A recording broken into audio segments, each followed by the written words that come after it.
नमस्कार, स्वागत है आप सभी का। आप देख रहे हैं भारत 24। मैं हूं आपके साथ पूर्णिमा मिश्रा। 2 दशक बाद मिलेगा इंसाफ। जम्मू कश्मीर के नदीमर्ग नरसंहार को 2 दशक होने वाले हैं, जिसमें अब इंसाफ मिलने की उम्मीद एक बार फिर से जागी है, क्योंकि हाईकोर्ट ने मामले में जल्द ही सुनवाई के आदेश दिए हैं। जम्मू कश्मीर और लद्दाख हाईकोर्ट ने नदीमर्ग नरसंहार मामले में पुलिस की पुनरीक्षण याचिका को अनुमति दे दी है। यानी अब 9 साल बाद केस का दोबारा ट्रायल शुरू होगा।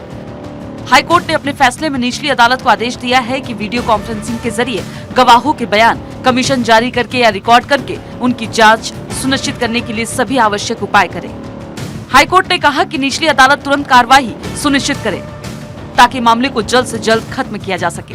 23 मार्च 2003 में शोपिया जिले के सुदुरगांव नदीमर्ग में 24 कश्मीरी पंडितों को कतार में खड़ा करके गोलियों से भून दिया गया था।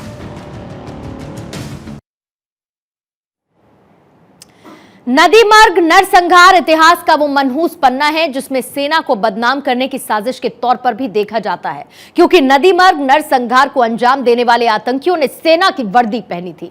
आइए आपको उस खौफनाक मंजर के बारे में भी बता देते हैं कि आखिर उस दिन हुआ क्या था। नदीमर्ग नरसंहार को भी आप जानिए। 23 मार्च 2003 की रात गांव में 7 आतंकी घुसे थे। 24 हिंदुओं को लाइन में खड़ा करके गोलियों से भून डाला था इन आतंकियों ने। 11 महिलाएं, 11 पुरुष और 2 बच्चों की हत्या की गई थी। आतंकियों ने महिलाओं के गहने उतारे, घरों तक को लूटा। आतंकी संगठन लश्कर-ए-तैयबा ने इस नरसंहार की जिम्मेदारी ली थी और इसके बाद से लगातार इंसाफ की मांग कर रहे थे कश्मीरी पंडित। नदीमर्ग नरसंहार को लेकर तत्कालीन सरकार और पुलिस पर भी गंभीर आरोप लगे थे। आरोप है कि कश्मीरी पंडित नदीमर्ग गांव ना छोड़ पाए, इसीलिए सरकार के आदेश पर बाड़ाबंदी कर दी गई थी। इतना ही नहीं, कश्मीरी पंडितों की सुरक्षा में तैनात स्थानीय पुलिस ने भी आतंकियों पर गोलियां नहीं चलाई। उल्टा हिंदुओं की पहचानने में आतंकियों की मदद करने का भी आरोप लगा।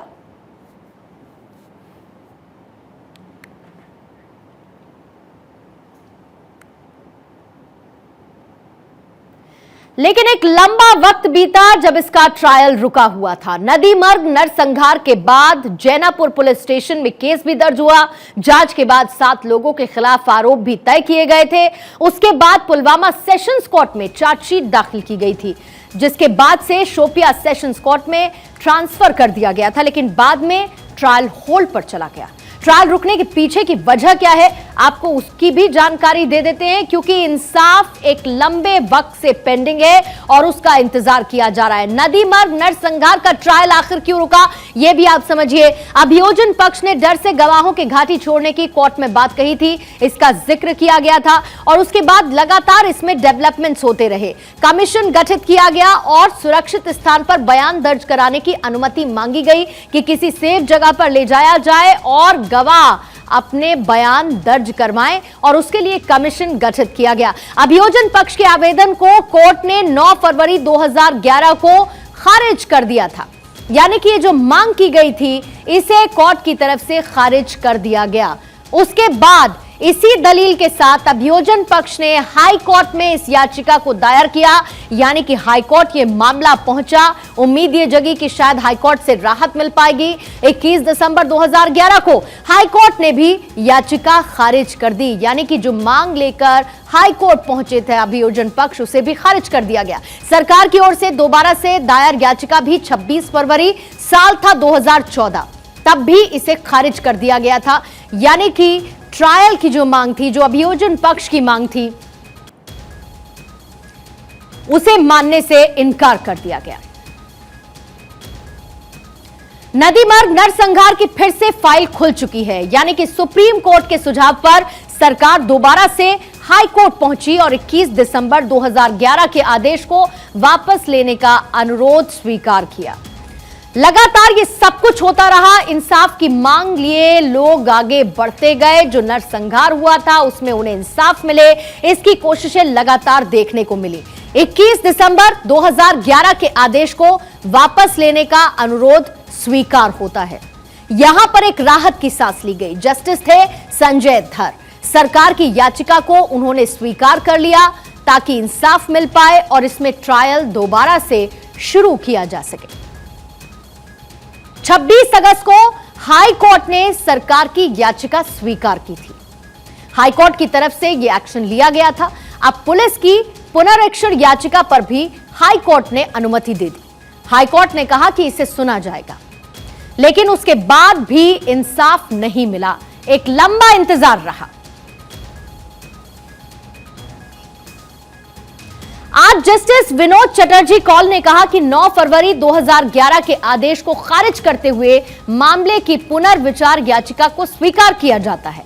इसके साथ ही गवाहों के एग्जामिनेशन के लिए राज्य को अनुमति दी जाती है। आयोग गवाहों के बयान रिकॉर्ड करने के लिए सभी जरूरी उपाय करेगा ताकि मामले का जल्द से जल्द निपटारा किया जा सके। यानी कि कश्मीर में नदी मर्ग के अलावा भी कई नरसंहार हुए, जिनमें से बड़े नरसंहार के बारे में भी आपको बता देते हैं। कश्मीर में क्या कुछ हुआ। डोडा नरसंहार, तारीख 14 अगस्त 1993, बस को रोका गया, 15 लोगों की हत्या कर दी गई। इसके अलावा संग्रामपुर नरसंहार, तारीख 21 मार्च साल 1997, घर में घुसकर 7 कश्मीरी पंडितों की हत्या की गई। बंधामा नरसंहार, तारीख 25 जनवरी 1998, 23 लोगों को गोली मार दी गई थी। प्राणकोट नरसंहार, तारीख 17 अप्रैल साल 1998, एक ही परिवार के 27 लोगों की हत्या कर दी गई। श्रद्धालुओं तक का नरसंहार किया गया। साल 2000 में पहलगाम में 30 अमरनाथ यात्रियों की हत्या की गई। इसके अलावा चित्ती सिंहपोरा नरसंहार, 20 मार्च को 36 सिखों के गुरुद्वारे के सामने हत्या की गई। साल था 2000 और इसी को लेकर इंसाफ की मांग लगातार लंबित थी, लेकिन आज ये हुआ कि आखिरकार ट्रायल आगे बढ़ाया जाए, वो भी इसे फास्ट ट्रैक किया जाए, इसकी अनुमति दे दी गई और 2 दशक के बाद इंसाफ मिलने की उम्मीद एक बार फिर से जागी है।